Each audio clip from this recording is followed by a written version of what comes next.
Oke, welcome to Total Politik. Jumpa lagi di konten ngomong sendiri dan terima kasih untuk penonton setia Total Politik ya. Untuk subscriber Total Politik sekarang sudah tembus angka 100.000 dan ini hal yang sangat gue syukuri. Terima kasih sudah mengiringi perjalanan Total Politik sampai hari ini. Dan kali ini gue mau ngebahas sebuah isu yang banyak diperbincangkan di Indonesia. Kemarin gue sempat ngepost fotonya di Instagram, yaitu soal buku How Democracies Die ya, yang sempat gue bahas di sekolah politik dan komunikasi ya. Gue diundang jadi pembicara dan waktu itu nggak ada rekamannya kebetulan, dan gue coba akan rumuskan, akan review buku itu di konten ini.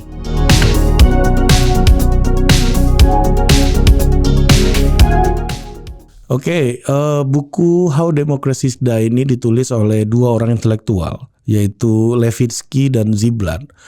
Dua-duanya adalah pengajar di Universitas di Amerika Serikat dari Harvard dan mengajar di Department of Governance ya, ilmu pemerintahan kalau di Indonesia. Dan seperti halnya banyak akademisi politik di Amerika yang kita kenal di Indonesia gitu, itu cenderung memiliki tradisi atau lebih dekat dengan tradisi intelektual kaum liberal gitu. Nah, ya kenapa gue bilang begitu? Karena mereka adalah orang-orang yang memiliki posisi yang berseberangan dengan pemerintahannya Donald Trump pada umumnya gitu. Nah, inilah yang menjadi latar belakang dari buku ini. Kalau bisa kita bilang bahwa buku ini ditulis dengan cara yang bias liberal, menurut gue itu sangat tepat. Karena cara melihatnya bagaimana demokrasi itu mati, demokrasi itu berakhir, ya sangat dekat dengan karakteristik orang-orang liberal Amerika ya. Kirinya Amerika yang menginginkan adanya equality, yang menginginkan adanya perlindungan kepada kelompok minoritas, proteksi, kesehatan, insurance, dan lain-lain gitu. Nah, di banyak kesempatan gue juga sempat menyinggung bahwa ancaman demokrasi hari ini itu sudah sangat berbeda dengan beberapa dekade yang lalu. Terutama dalam 3 dekade terakhir ini ancaman demokrasi sudah jauh berbeda dengan beberapa dekade sebelumnya ya. Kalau di awal abad ke-20 ancaman demokrasi itu adalah perang-perang dunia, makanya banyak perang-perang dunia terjadi ya. Perang-perang dunia di Eropa misalnya dengan ada dua hegemon yang sangat dominan di Eropa, yaitu Prancis dan Jerman. Itu kayak lu punya tetangga dan tetangga lu tuh suka berantem gitu. Saking radikalnya tetangga lu berantem, mereka lempar-lemparan batu, itu batunya itu bisa nyasar masuk ke halaman rumah lu, kira-kira kayak gitu. Jadi ancaman demokrasi ketika awal abad ke-20 itu adalah perperangan, bedil gitu, dan penaklukan satu negara dengan negara lainnya. Nah, kemudian memasuki pertengahan abad ke-20 gitu, fase kedua abad ke-20, tantangannya itu berubah, yaitu benturan-benturan ideologi dan juga kudeta militer gitu. Jadi ada aktor militer yang mengambil alih kekuasaan dan kemudian berkuasa dengan cara tidak demokratis dan bertahan lama. Dan juga adanya pertarungan ideologi antara blok barat dan blok timur, karena waktu itu konteksnya adalah perang dingin.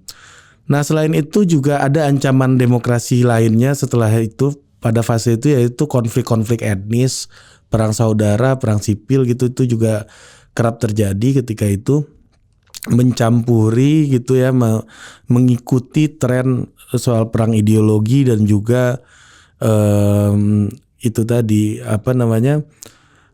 kudeta militer tadi gitu. Nah, setelah itu waktu terus berkembang ya, demokrasi terus berkembang, rezim-rezim otoritarian mulai jatuh satu persatu ya, yang kemudian kita kenal dengan post otoritarian rezim gitu.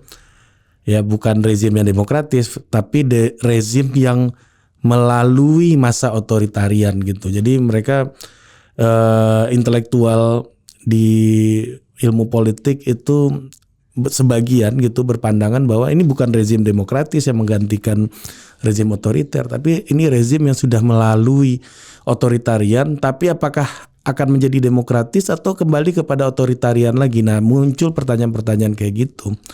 Nah, kemudian memasuki fase 20-30 tahun terakhir ini, ancaman demokrasi itu jauh berubah gitu. Ya, misalnya muncul aktor-aktor baru dari demokrasi yang dilahirkan oleh demokrasi itu sendiri. Kemudian aktor-aktor tersebut kemudian mengkooptasi demokrasi itu sendiri gitu. Jadi dalam bahasa yang lain gue menyebutnya dengan internal agresor. Jadi yang mengagresi demokrasi itu adalah aktor-aktor yang dia lahirkan sendiri. Kemudian muncul beberapa pemimpin populis gitu ya di seluruh dunia, nggak hanya di Indonesia. Ya seperti kita sebut Putin di Rusia, terus ada Erdogan di Turki yang kemudian membuat partai dan kemudian berkuasa gitu. Putin tidak pernah turun dari singgasana kekuasaan di Rusia selama bertahun-tahun, bahkan sampai tahun 2030-an nanti masih Putin yang bisa berkuasa di Rusia gitu. Kemudian muncul orang-orang seperti Viktor Orban di Hungaria yang didukung oleh partai baru bernuansa lama, partai-partai lama juga sebenarnya gitu, yang kemudian dia menduduki singgasana kekuasaan gitu dalam waktu yang relatif lebih panjang, dan mereka menjadi ancaman terhadap penyelenggaraan demokrasi itu sendiri gitu. Jadi munculnya pesimisme terhadap demokrasi ya, dengan tokoh-tokoh otokrasi ya seperti Putin, Xi Jinping gitu, itu makin diminati oleh masyarakat gitu. Jadi demokrasi itu mengalami backsliding. Jadi mereka demokrasi itu angkanya menurun di seluruh dunia. Kalau lu lihat survei, misalnya ada penilaian dari Economic Intelligence Unit atau apapun lembaganya, Freedom House gitu, memperlihatkan bahwa indeks demokrasi di Indonesia menurun atau stagnan atau naiknya nggak signifikan. Itu nggak hanya tren yang ada di Indonesia, tapi memang di seluruh dunia tren kepemimpinan yang otokratik gitu, yang menjadi simbol tunggal yang melampaui negaranya, yang menjadi personifikasi dari negaranya ya, itu makin menguat gitu. Banyak yang merasakan pesimisme dengan demokrasi yang semakin menurun, menganggap demokrasi makin tidak ada lagi masa depannya gitu. Tapi juga ada orang-orang yang masih punya harapan, yaitu misalnya tulisan terakhir Francis Fukuyama menulis soal penyerangan Rusia kepada Ukraina, yang dia meyakini bahwa Rusia bisa kalah dalam pertarungan tersebut gitu, dalam penyerangan tersebut, karena penyerangan tersebut tanpa tidak punya rencana, dan Rusia akan mengalami kesulitan, kelangkaan pasokan makanan, senjata dan lain-lain gitu, dan kemudian Ukraina menang. Itu akan menjadikan bukti bahwa kepemimpinan otokratik seperti Putin itu gagal gitu. Pemimpinan otokratik seperti Putin itu harus digantikan. Akan muncul gelombang demokrasi baru di seluruh dunia gitu. Jadi ada kepercayaan semacam itu. Tapi gue melihatnya ya pada prinsipnya bahwa demokrasi itu ibaratnya lu naik mobil yang mana supirnya itu lagi mabuk gitu. Jadi lu lagi naik mobil dengan orang mabuk. Kalau dengan orang sadar, ya pasti lu akan selamat sampai ke tujuan ya. Ya kemungkinan kecelakaan tentu ada, tapi kalau orang sadar itu kemungkinan lu untuk selamat tuh tentunya lebih besar gitu. Tapi dalam demokrasi itu lagi disupirin sama orang mabuk.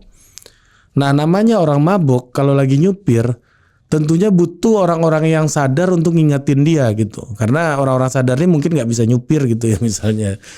Butuh orang-orang di sekitarnya untuk ngingetin dia, kalau mabuk berat juga ya mending nggak usah berangkat gitu.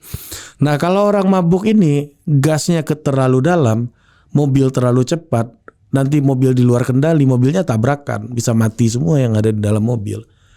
Tapi kalau orang mabuk ini nyetir dan terlalu pelan gitu, setir mobilnya terlalu pelan, kita bisa nggak nyampe-nyampe di tujuan gitu.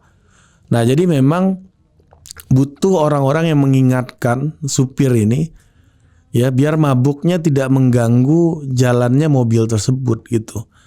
Jadi apapun itu, bagaimanapun internal agresor itu muncul, apabila institusi-institusi demokrasinya masih bekerja dengan baik, rakyat masih mengawasi ya, dan orang-orang kritis masih bersuara, maka kemungkinan besar orang mabuk ini tidak akan menghasilkan malapetaka untuk yang yang menumpang di mobilnya ini gitu.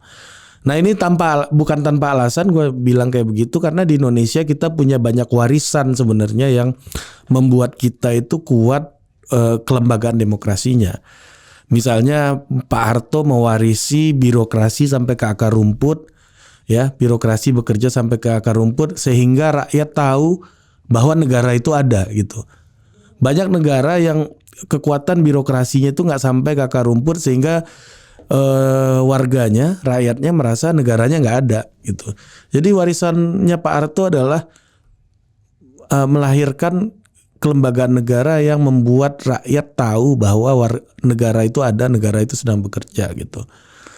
Itu warisan dari Pak Harto, walaupun waktu itu instrumen militer dipergunakan, tapi kultur tersebut masih terjaga sampai hari ini gitu untuk menghadirkan negara sampai ke akar rumput. Kedua, warisan Bung Karno yaitu nasionalisme yang egaliter. Kita satu sama lain ini setara gitu dalam nasionalisme Indonesia. Apa susahnya buat orang Jawa waktu itu untuk merasa lebih superior karena jumlahnya lebih banyak dan presidennya orang Jawa gitu, Bung Karno. Tapi itu nggak menjadi konsep yang diterima oleh semua founding fathers kita, founding mothers kita.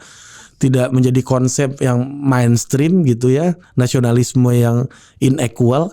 Tapi para pendiri bangsa ini mewarisi nasionalisme yang setara. Banyak negara yang nasionalismenya nggak setara kayak Malaysia misalnya. Ada etnis Melayu yang lebih diprioritaskan dalam nasionalisme mereka.